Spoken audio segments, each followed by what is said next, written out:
The documentary you're about to watch is the most important documentary I've ever made. This story is far bigger than Tommy Robinson. This is about the weaponisation and the politicisation of these buildings. Court buildings across the West. The Royal Courts of Justice, ironically named. These buildings have been weaponised and used against members of the public to destroy them if they speak out. From Donald Trump to Steve Bannon, to Geert Wilders, to Marie Le Pen, to Katie Hopkins. That's what's happening. My job as a journalist, I stand for freedom of speech, I stand for freedom of the press. And I failed, because 3 years ago when I lost a court case in here, and they bankrupted me to the tune of £1.6 million, on a documentary, you're going to see the entire story was a lie, okay? I failed because I should have come out of court and I should have played you that film. Why didn't I play you that film? Because I was given a gagging order by this building, by this judge. I was silenced, and I allowed them to silence me. Because I was scared. I was scared of 2 years in prison. I was scared of the effect that solitary confinement for that length of time would have on me. I was scared of jihadi gangs in jail. And I was scared of the effect it would have on my family. I failed me and I failed you. I'm not going to fail myself again. You're now going to watch the best citizen journalism and the most incredible expose of the establishment you've ever seen.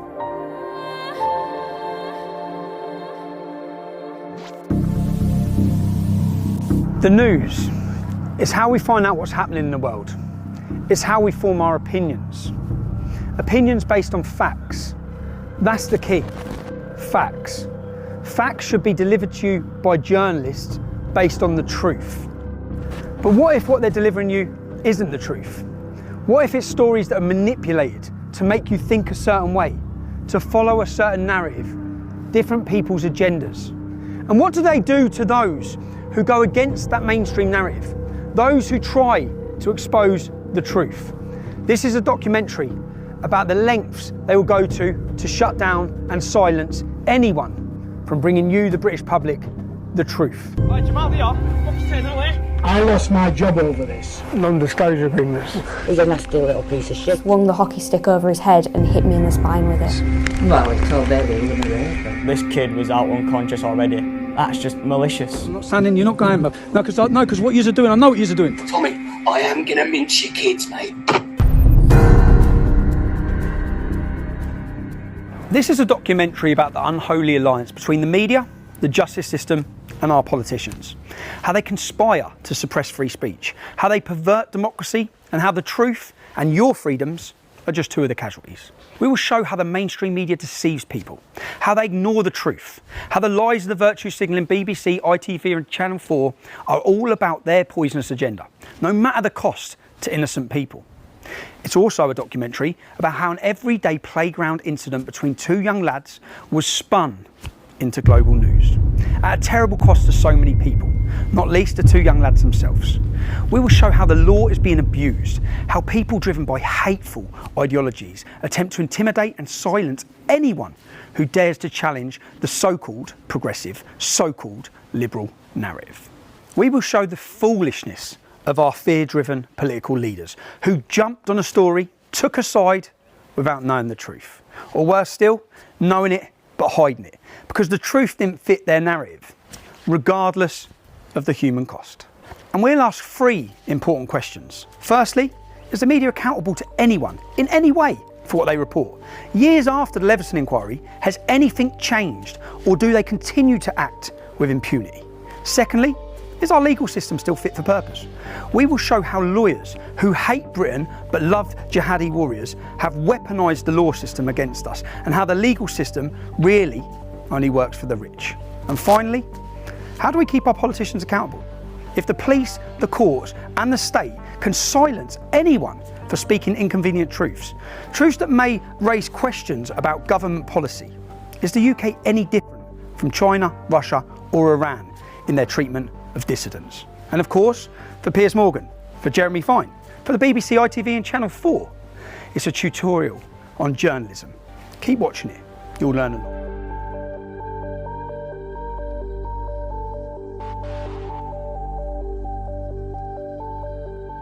Our story appears to start and end in a brief playground incident at Almondbury Community School in Huddersfield. A playground scuffle. One boy poured a bottle of water on another child. The school dealt with it, and that should have been that.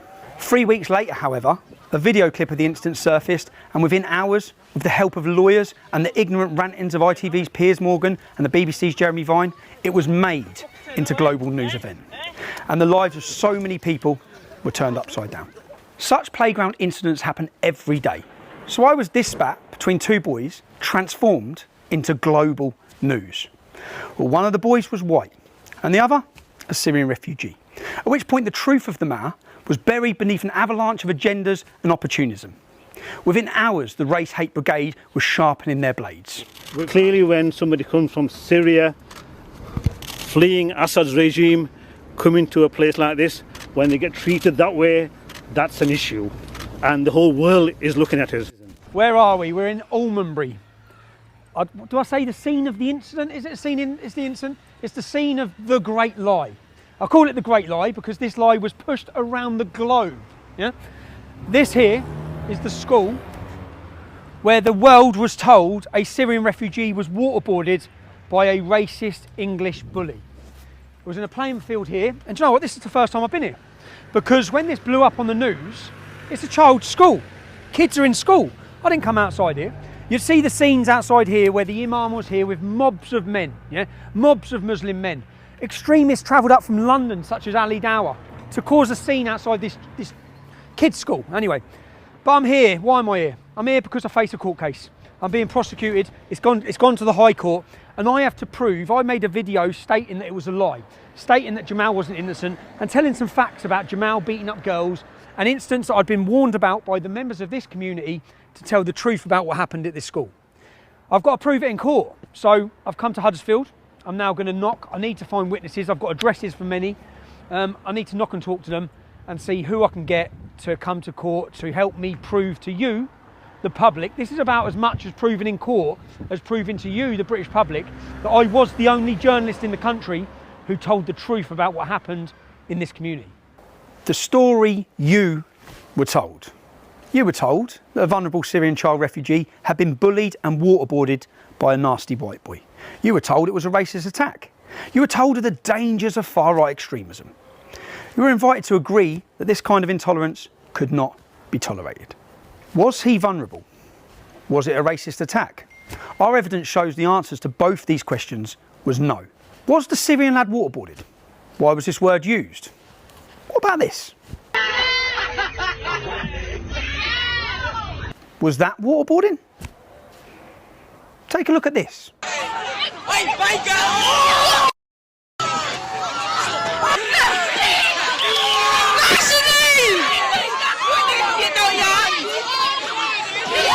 It shows a group of non-white children beating up a white girl.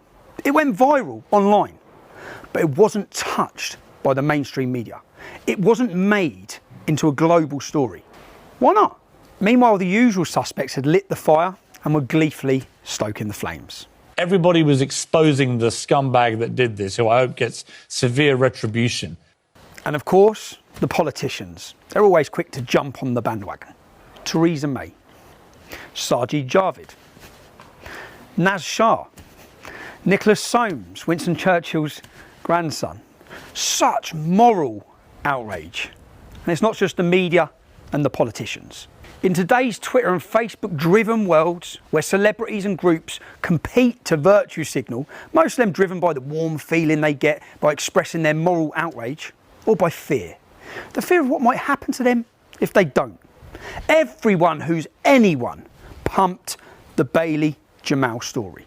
Boxers, Lennox Lewis, Huddersfield Football Club, celebrities from across the globe.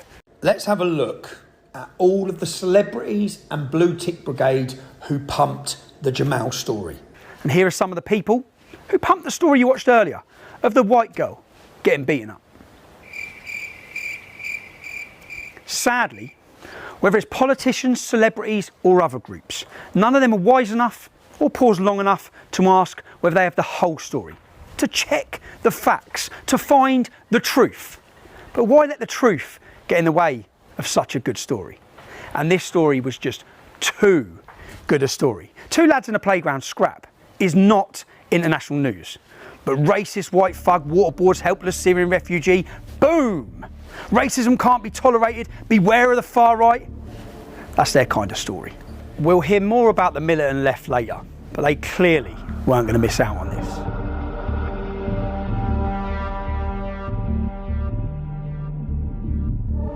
Well, representing might be too harsh a word, but I'm here as a concerned citizen. Mohammed Amin Pandoor, a mufti on a mission. He rushed to Almondbury from his mosque in Batley, a town at the far end of the district. In fact, there's 40 mosques closer to this school. But perhaps Mufti Pandoor had his own agenda. You see, his little brother, Councillor Shabir Pandoor, is the leader of Kirklees Council in Huddersfield, and they were having some pretty bad news days at that time. By the way, Mufti Pandoor, he's the same guy who ordered the Islamic mob to come to the school in Batley and demand the sacking of the RE teacher who showed a cartoon of Muhammad in a discussion about free speech. Look at what we do as a community, and you'll understand our stance. So what has happened is totally unacceptable. Yeah, and we have made sure that the school understands that. The teacher has been suspended. The teacher has been suspended.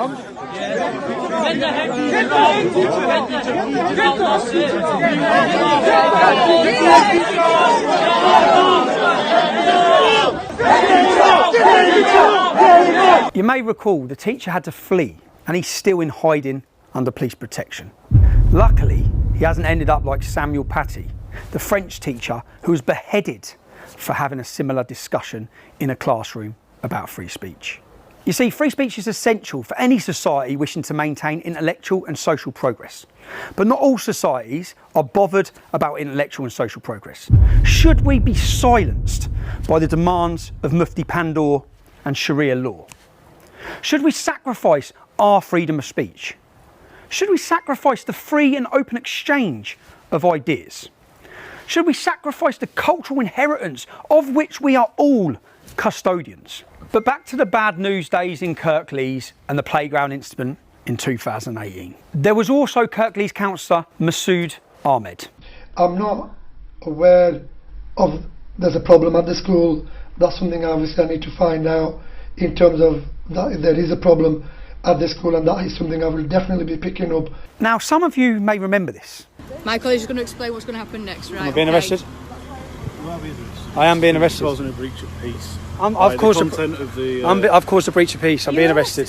But the content of what you're Can we just say streaming. The content of what I'm streaming, I'm being arrested for breach of the peace. I'm being arrested for breach of the peace. You've all watched this. You've all watched this. You've all watched this. You've all watched this. Can you get me a solicitor? Can you get me a solicitor? Can you just turn off your live feed? Can you get me a solicitor? Turn off your live feed, please. Yeah? Do you understand what I just said? No, can you explain it again?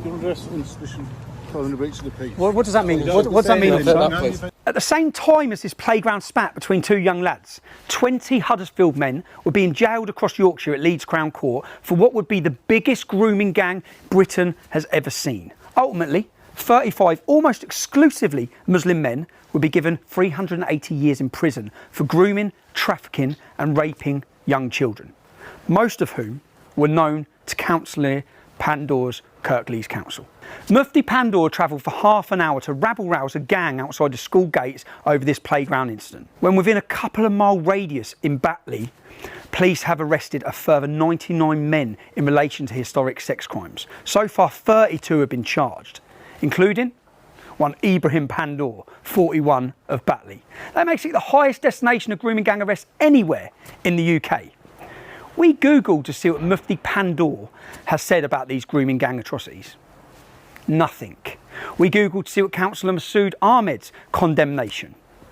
Nothing. In fact, we can't find the condemnation from the Mufti's brother either, Councillor Shabir Pandoor, leader of the council. Just one statement from him, reported in June 2019, telling in the National Working Group of Child Sexual Exploitation Response Unit that his authority had moved forward. That's it. They've moved on. Never mind grooming gangs, gang rape of young children. All these men seem to be far more concerned about what happened in a playground at Almondbury Community School, or about cartoons of their prophet Muhammad.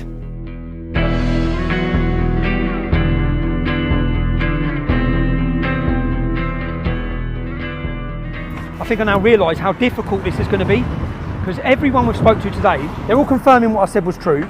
Everyone's confirming what Jamal was like, including school staff. But as soon as I mention this camera, as soon as I mention court, I need someone to come to court, they just totally silence straight away. No one can have said that. No one can have said this. If you jump in, it's raining. But I'm realising how difficult it's going to be, but I have got an idea for that now, after today. So, but first stop McDonald's, yeah? Let's go to McDonald's because I'm starving. It's been a long day. Yeah, I see you on a YouTube. Yeah. See you. Smaller in real life, isn't it? Nice to see you, man. Nice to meet you, bud. Shall I offer you a drink? No, I'm fine, thank you. Cheers, though. Sure. Yeah, thanks, man. Very nice to see you. No, thank you, bruv. Hello. Steve, how are you, mate? It's Tommy. How are you? I'm good, mate. Okay. Bro, mate, have you still got all those hidden cameras? Yeah, of course I have, yeah. Could I borrow What do them? you need? Yeah, but when I say borrow them, can I borrow? I'm going to need to take them for weeks because I've got so much to do. It's a long story. I'll explain when I see you. But I'm in a bit of a situation. I need some hidden cameras. This is not a problem. I'll put some kit together for you. That's it. So that's the idea. The idea is, I've got a friend there, Secret Steve, who has all sorts of cameras. Yeah, he's a private investigator. I need to show the public everything that I've heard today. I need the public to hear and know the truth. I need them to know how much they've been lied to by the media about what happened in this town. And the only way, unfortunately, the only way I'm going to be able to do that is with hidden cameras. Because today, I've heard the truth, but I need every one of you to know the truth. And everyone's too scared. That's why I said Project Fear. Everyone is too scared to speak the truth or to come to court. So I'm going to end up getting hammered in court. The whole world told I've lied when I haven't. I was the only journalist in the UK who told the truth. So we need to prove it. So we'll shoot down the motorway now. We'll go get these hidden cameras. These are all. So this is a tie. There's a camera in that. That's the camera. Mad, isn't it? It's the camera there. You've got everything here. Cameras, glasses. I don't wear glasses, so that's going to be awkward. That's the bottom of a coffee cup. So you put that on the bottom of the coffee cup. I feel like James Bond.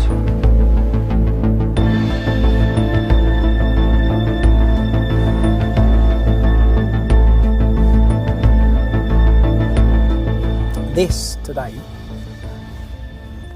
that's the camera. I'll have to take this off, but it doesn't matter because apparently this records all the audio, records everything. That's the camera, and I feel a little bit dirty doing this, but it is the only way I'm going to get people to speak. And then I need you to hear what I hear. The idea that people would maraud the streets looking for him was appalling.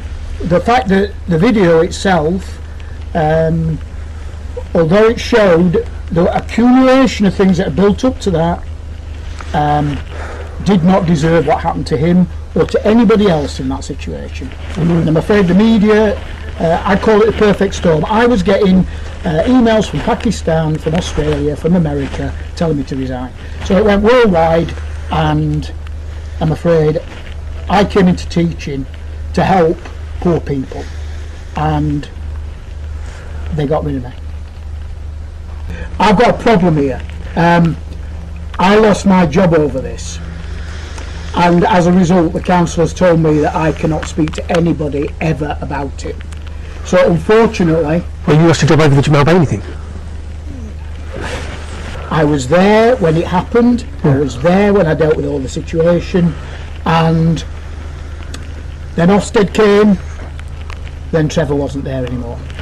That's all I can say. I can't get a job, so that's where it's left me, and I can live with that, but Bailey were only 15. I can't live with that. That's different. He's got a He's a young man with a life that he should be. He's an articulate lad. He's got a lot about him. That's terrible. I can't. No. Okay. If I do, I could get myself into real trouble. No, okay. I could, really serious trouble, legal trouble, because part of the council's. You've signed an NDA or something. Correct. So they've said you can't discuss it. And what was the NDA? So you keep the pension. So you get a pension. Yeah. Fucking hell, bruv. I have to be very careful about what I say to it. I'm not allowed to talk about it. I really am not. So I can't discuss it. I can't discuss it with the media. I've always wanted to have my say against it, which I've never had. Never been allowed to have. Never been allowed to say goodbye to my staff. Was just told to leave. So I'd worked there nearly 20 years, and never got a card, never got a goodbye. This whole thing was just used. The whole thing was used, yes, to push them in. And hijacked and by the right of the political. I'm quite a political person. By the right and the left, it was hijacked and spun all out of proportion, and now we've got problems. But essentially, what I've got. So what you'll meet is a wall of silence. What a mess! It is a mess, but it's a tragedy. It's a tragedy for Bailey. I'm not sure Jamal will get anything out of this ever in his life, positive out of it either, necessarily. He might have got a few silver coins from Judas, but that's about it. You know, that's it. The thing is that the incident happened 6 weeks prior, or weeks prior. And then on the same day at the same time, I've looked at the timings, the GoFundMe set up, the statement's released. Well, now you see you're putting the picture together. And then they've built it up. I couldn't comment on that, but you've got a picture there. And built it up as a racist incident. Correct. He's Syrian, he's English. Correct. Job done. Already, that's gold, yeah? I know that's gold. All I hope that's recorded. I can't turn a computer on. So I just pray that's got the audio and the visual, and it's not pointing up there, that we've got it, because that was the head teacher, and that's the first visit, and I know this is going to work. So I now know, just off that, I didn't think he'd talk. I thought he'd shut the door in my face. He didn't. He seemed like he wanted to talk. There's a lot he wants to say. So, but yeah, let's go. Next stress, yeah? It's exciting. Was there a racism problem in the school? And well, no, I don't think there was. What about other Syrian refugees? Like, do you think what happened to Jamal in the school was because he was a Syrian refugee? No, not all. I told you before that would have happened if the child was white, big, blue, whatever colour. They're all scared. Yeah. There's a lot of careers, aren't there? I work for probation service now. You do now? Yeah. So I don't know where I stand with it. If I go, I could lose my job. What about if... No, and I wouldn't... Do you understand what I'm saying? I get it, bro. I work for probation service now. You see, if I didn't work for... You see, if you were summoned... If I didn't work for the fucking public sector no more, I'd say, they can go fuck themselves, they can't. You know what I mean? So they seem to be pretty keen on these NDAs? Yeah. Who is that? Deputy Council. But I can't disclose that with you. Like what? Loads. I'm saying I can't disclose it because I signed it. That incident was talked about by Theresa May at a G20 summit. Somebody asked her a question about it. We were then Ofsteded by 5 of the top inspectors in the country. Then only send 1 registered inspector. We had the head of safeguarding. I had Amanda Spielman, the head of Ofsted, speaking to me about it. If you want my honest opinion, they said, get up there, I don't know who they is, get up there and shut that school. Get up there and get rid of this. Get rid of the problem, over the Bailey. Correct. Over Jamal. Correct. Get up there and get rid of it. But why do you think that is? Like, do you think, because I looked at Jamal, because he came here 2 years ago, I've got so many negative things said about him now by so many people. Well, I mean so many. Well, I mean, I've got children at school. I've said it to you before. Yeah. We had 9 Syrian children, 9 families. Yep. We only had 1 issue. Well, my view is that you won't get much of an answer out of Rob because he worked there and he's bound by various confidentiality. So non-disclosure agreements. Did he get paid as well? Not going to comment. They all have. Every teacher got paid not to tell the truth. But the head teacher can't even talk about Jamal at all. No, neither can I. Neither can you. What's your name? Well, if you work it out, it must be a good one, mustn't it? Oh yeah, so, did you work there as well? No, I was the chair of governors there, but so it's not... My issue is... You're not going to get anywhere, really. No, yeah. And Rob wouldn't talk to you either, so it's... They're trying to... It's pointless me even giving you I told the truth. Your contact details. Okay. It wouldn't work with it. I told the truth about what happened that day. I am not even arguing. His life was destroyed. Well, that's not fair either, is it? As a racist bully, and he weren't. And he wasn't. I know. You and I both know that. I know. Unfortunately, the truth is just... How much money is it? I can't see the figure because if I see the figure, it goes out.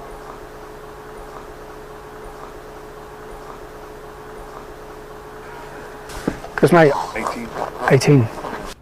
I've just found out, well, the head teacher's told us already that he was blackmailed and threatened. I've just found out of Kumar, he was paid £18,000. Paid, he said, I can't say, shh. I signed, I was paid. I said, paid what? He was paid money by the local council so he can't tell the truth about what's gone on in that school. They've given everyone non-disclosure agreements, from school staff to governors, and Paul Kumar to get £18,000. He's not even involved. If you live here, if you live in this area, your tax money, he's got 18 grand. What must the head teacher have got? He must have got 6 figures. How much money have they spent on this lie? We put in a freedom of information request to Kirklees Council to find out exactly how much they had spent of taxpayers' money to get the silence of their staff. They didn't answer the first request. They avoided the second. Only when we sent them legal letters, because they have to by law answer these questions, did we get our answer. They had spent over £250,000. Nearly £275,000 of taxpayers' money was spent making people remain silent.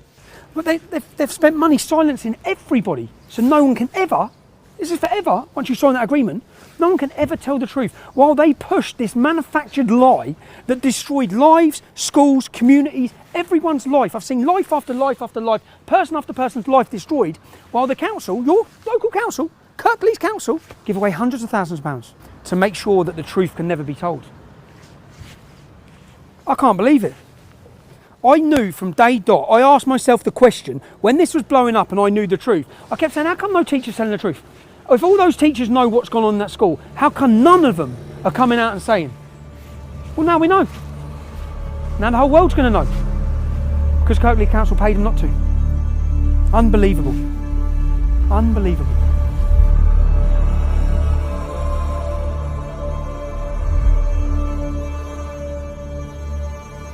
Jamal was in your year? Yeah, he was in the same year as me. What was Jamal's attitude like at school? He wasn't very nice. He called female teachers bitches. He just didn't really have respect for the female students, to be honest. Yeah, basically we were in a PE lesson and we were playing hockey with a teacher called Mr. Cattell, and I had taken the hockey puck off of Jamal because I was on the other team and sent it to the other side of the room where my teammates were, and I then turned around and just felt a really sharp pain in my back, and he'd swung the hockey stick over his head and hit me in the spine with it. Do you think there's any way that could have been an accident? No. It knocked me to my knees. It knocked you to your knees? How long had Jamal been at school when this happened? About 2 weeks. I've had lasting injuries from it. It's caused me to have severe pain in the top of my back, and I'm on medication for the pain. Still now? Yeah. Did Jamal get in trouble for this? Not that I'm aware of. First, I want to apologise to anyone I've been forced to record with a hidden camera. Sadly, people are terrified to tell the truth because of the potential consequences. But the truth still needs to be told. Do you remember of any incidents specifically with Jamal with girls? Well, there was that one where he hit that girl with hockey stick, wasn't it? Yeah, Charlie. Charlie. Yeah. I think of her name then. Yeah, in Moscow. Lovely little girl, that. Yeah. It was just rude to him, obnoxious, bloody nasty. No respect for ladies, no respect for girls. Yeah. Expected everybody to bow down to him. Because he was like to the side of me, so he tried pushing me and so I quickly moved out there because obviously I knew what he was like. He would have actually hit me and stuff. Yeah. So I moved, and then that's when he moved his arms if he was going to try to slap my face back. Okay. And but on that day he spat at you multiple times. Where'd the spit go? Literally all on my uniform outside and all down the school bag. Because when I went home I told mum and my mum was disgusted in it. But the school said that because it was outside of school times, they can't really do much about it. Okay. He's a nasty little piece of shit. Was he? Yeah. And I told your solicitor that when she rung me. Okay. Horrible boy. Is he? Yeah. And it's all that. What was he like at school then? Nasty. To?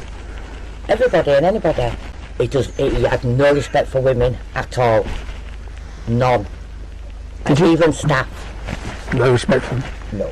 I told your solicitor all this on phone. Okay. Jamal grabbed him by his tie, just threw him against the wall, cracked his head open against back at wall and just kept throwing him against the wall. This kid was out unconscious already. That's just malicious. That's just intent to kill.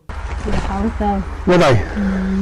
They had a young lad and a girl, and they were horrendous. The kids, they were just horrific. The couple of kids that they had, they used to bully the kids. What, Jamal? Yeah. See, what was Jamal like though? A dickhead. Was he? He came to isolation a few times. He wasn't perfect child. No. He was betrayed. Well, you know what job I did, don't you? He was in isolation. Yeah. Yeah. In isolation loads of times. Was he? Yeah. What was he like though? Troublesome child. Yeah. He used to make up fucking stories. He used to make up stories? Yeah. At one stage, I think he said something to do with his sister. Somebody said something to his sister and I was in isolation. And I just got come out and he was waiting outside isolation and wanting to beat the girl up or something. I can't remember. Who he wanted to beat the girl up? That said something to his sister. Just 1 second, I'm just going to... Yeah, no problem. Yeah, no problem. No, he used to lie a lot. But this whole thing was built off what he said, and if he lied a lot, it's a big problem. What's that? He was quite a violent person. He was a violent person? Yeah. Like, so I was the year below and he was the year above. Yep. He used to, every time I walked past, try grabbing me and... Every time you walked past him? What happened with you and him? In the toilet, he just comes up and tries wrestling and take it on. What was that over? Nothing else? He did it majority of the day, every day. Every day? But when you saw him? He just attacked you?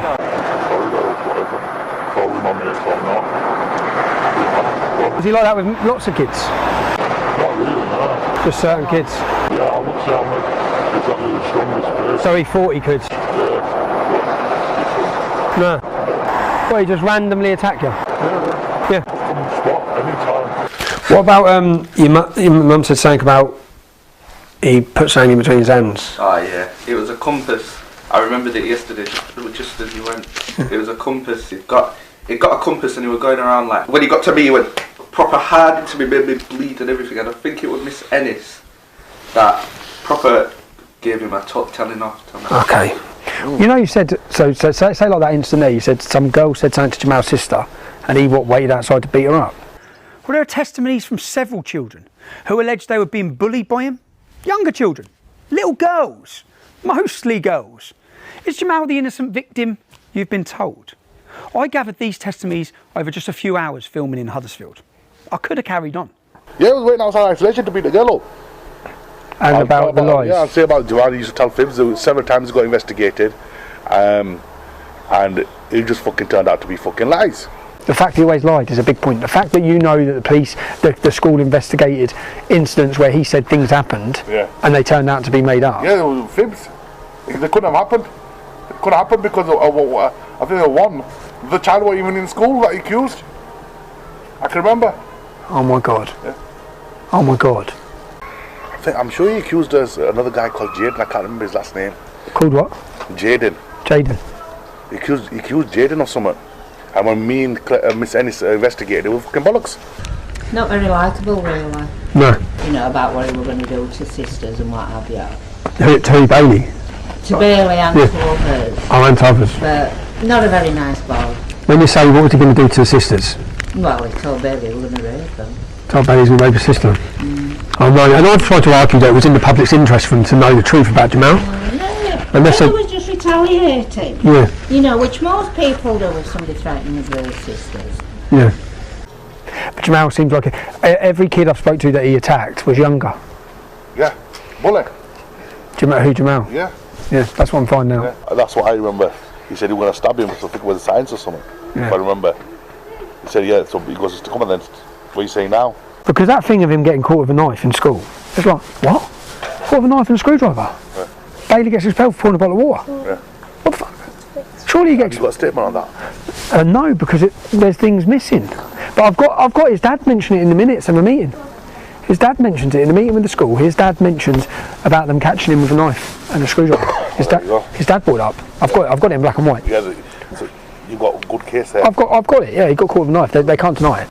You see, the truth was there for the media. It was there for celebrities and politicians to see. They could have told you the truth at the time, before some of you gave over £160,000 of your money to the poor victim, Jamal. Well, not so poor anymore. But none of this was true. A key part of this case is that I reported what I was told. Before my involvement in this story, a mother went online and said her daughter had been attacked by Jamal. I contacted that mother. She sent me images of her daughter. She said her little daughter was beaten by 3 Muslim girls and that Jamal jumped in and bit her daughter on the head. She sent me the images of the bite marks on her daughter's head. I said, can I speak to you? Can I interview you? I rang the mother, but the child was too scared to talk to me. She's scared. Oh no, everyone's scared.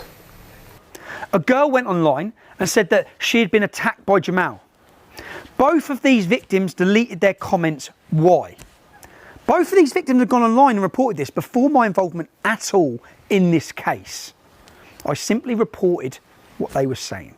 We revisited the mother's house to try and get confirmation as to why she backtracked on the story she had put out and the story she had told me. I don't care if you're driving, Tommy Robinson's there. Tell her not to worry, don't worry. He said don't worry. Yeah. So when you put online about Jamal, what happened? Like, what did you what happened? What was the response to that?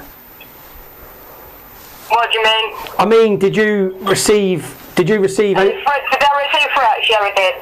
What sort of threats? Rape, all sorts, Tommy, all sorts. And I'm just, because what I'm trying to understand is that, and is that, because what I've looked at, and then, because Jamal's solicitors are using a statement that you made saying that Jamal had nothing to do with it, but was that, I'm asking, was that in response to the threats you received? Yeah. It was, okay. Liar. Straight, he was just a liar. Jamal telling fibs all the time. Several times investigated, fucking found out that he was talking fucking shit. I don't think the whole. But then I read Jamal reading what was blatantly a prepared statement on the news. I don't feel safe at school. Sometimes I say to my dad, I don't want to go to school anymore. I was just crying, and I didn't do nothing because I respect the school rules. Yeah, he used to break rules all the time. Yeah, he used to lie. He used to lie a lot. He lied several times. He lied several times. I caught him several times lying. He's suing me for defamation for what I've said about him. And I'm finding out after teacher after teacher after teacher, he's far worse than what I said. Far worse. I mean, like, far worse. He was put up on a pedestal by every single media outlet, politicians, footballers, celebrities, boxers, everybody. And he's suing me for defamation for what I've said about him. All I'm knocking on the door and asking teacher after teacher after teacher is, what was Jamal like? And it's just flowing. It's just boom. And he was far worse than anything I said. Far worse. I find it insane. Because there is no way that all the things I'm now finding out, that no other journalist has found this out. They must have known what it was like, because it hasn't been hard.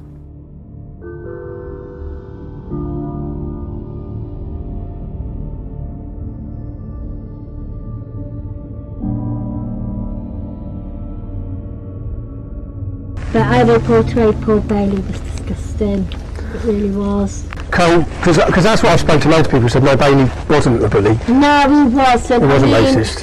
His mum had a bit of a gob, don't get me wrong, because they used to live up here. Yeah. Bailey wasn't like that at all. He had 2 half-caste sisters, so how could he have been with her, you know? But Bailey wasn't racist, that far from it. Yeah. He wasn't a bully, he was a good lad. Oh no. I see him along there and he'd always say, oh yeah, no, she was alright, you know. But even during... Because he got portrayed, the way the media portrayed it was that Bailey was a horrible racist kid and that Jamal was an innocent little refugee. He wasn't. That far from it. So you were told Bailey was a bully and he was a racist. He wasn't a saint in school. He'd be the first to admit that. But he wasn't a bully or a racist. The police concluded there was nothing racist about the scuffle. Yet you were told he was vermin. You were told he needed to be dealt with. He was vilified by the media, by politicians and by celebrities. Bailey a bully? Bailey a racist? Not according to his teachers and other children. Not according to his head teacher of his school. He was a 15-year-old kid, and he would have been, could be, have a great future. He's a very articulate lad. He's got a lot of issue about justice. Yeah, I think, I could have seen him being a lawyer or something like that because he has that in him. Really? Yeah. And he would stand up for his peers in school where he felt things were fair. Yeah. He would do that. I just want to tell the truth about Bailey. Yeah, well... His life was destroyed. Well, that's not fair either, is it? As a racist bully, and he weren't. And he wasn't. I know. You and I both know that. I know. Unfortunately, the truth is just... But Bailey didn't even get to sit his GCSEs because of this campaign of hate, this perversion of the truth. What about Jamal's broken arm? Which the world was told was because of bullying. That was a lie. School incident reports record that he had been punching a much younger child in the face while holding him in a headlock, and he was pushed off him, fell and broke his arm. The police considered the incident to have been dealt with properly. You were picking. I think he picked, and I don't know who, somebody pushed him to get him off. He started calling my mum like fat bitch and stuff, and then he like...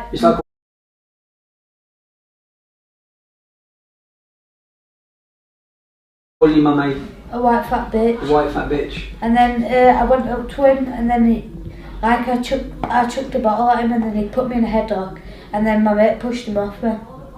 And I believe that's how he broke his arm? Yeah. So he had you in a headlock? Yeah. So he physically assaulted you? Yeah. You said he called your mum a white bitch? Yeah. Is that sort of terminology he uses a lot? Yeah.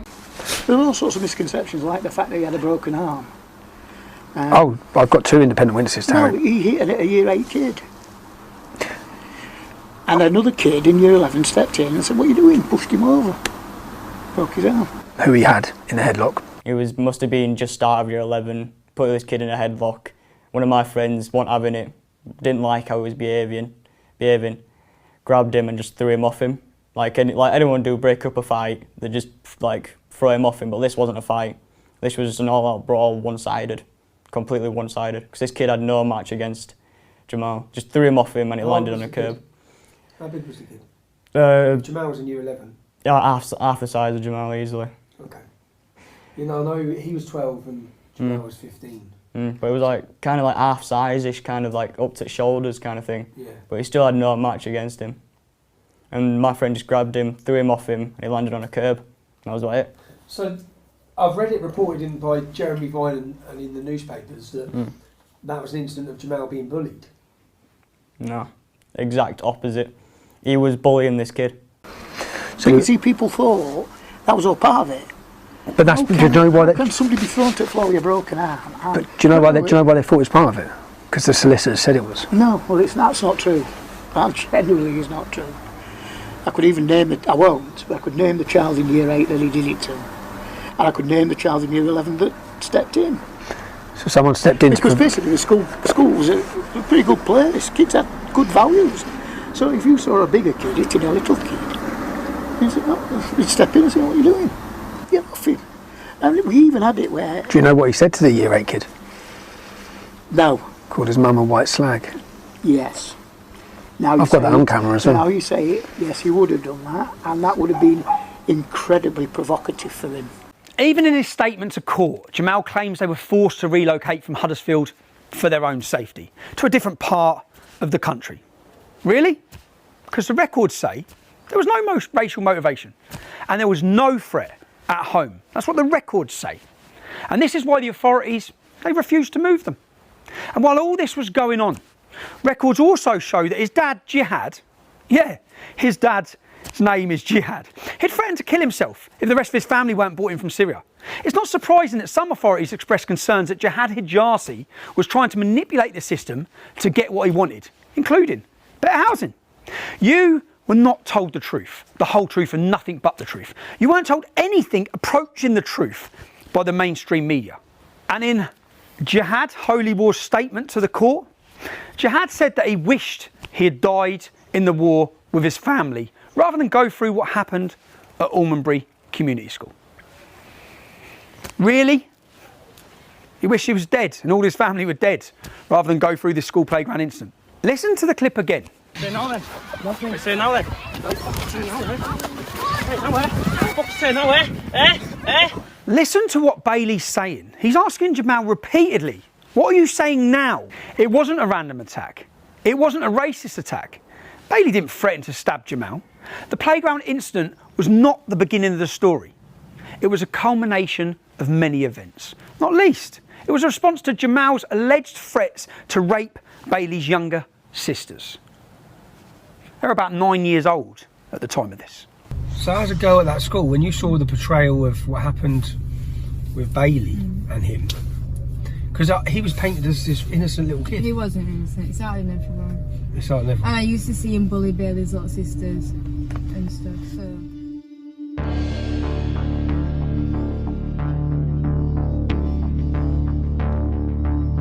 Everybody was exposing the scumbag that did this, who I hope gets severe retribution. I hope his parents take action, right? Never mind anything else. What are you producing here with this vermin doing what he's doing here? That's not Britain. That's not what we do as a country. You can hear him there describe Bailey as vermin. Words are important when you're on a daytime platform and people listen to what you say. What do you do to vermin? You exterminate it. You kill it. Lowlife. Called him a thug, but worst of all, he demanded severe retribution against this child. At the same time as this, Jeremy Vine was reporting. He didn't tell people the bully's name, although he was finding it hard not to name a child. Instead, he told his followers where they could find that name. Now, this is a direct response of both of your reporting, because when you reported, you can follow the timeline and the repercussions of what that brought. What I've done here, in 2018, there's a charity called Tell Mama that records Muslim hate incidents. Even though they've been, in the past, penalised for exaggerating the figures, let's work off their figures. They say there are over 1,000 hate incidents, with 325 of them being online. Some of them Islamophobic, which means criticising Islam as well. Here, I've printed a piece of paper for each one of those hate incidents. 327 hate incidents online against the entire Muslim community of the UK in 2018. The 325 Islamophobic comments, they're the ones you read about on the news every day. They're the ones people in jail for. They're the hate incidents the media keeps shoving down your throat. So each piece of paper here represents a hate comment aimed at a child after a playground dispute. I want to read these now. And Piers, you demanded severe retribution. That's what you demanded against this child. Let's see if you're happy with some of this. I pray someone rapes you and your whole family while you watch. Fuck your mother, fuck your love. The Syrians will rape your family. If I saw you, I would rape you to death. You will be raped by the Fallujah group. I hope your mother will not be racist when she is raped. I'm going to bum your nan alive, then dead her again. And the threats of rape. The documentary you're about to watch is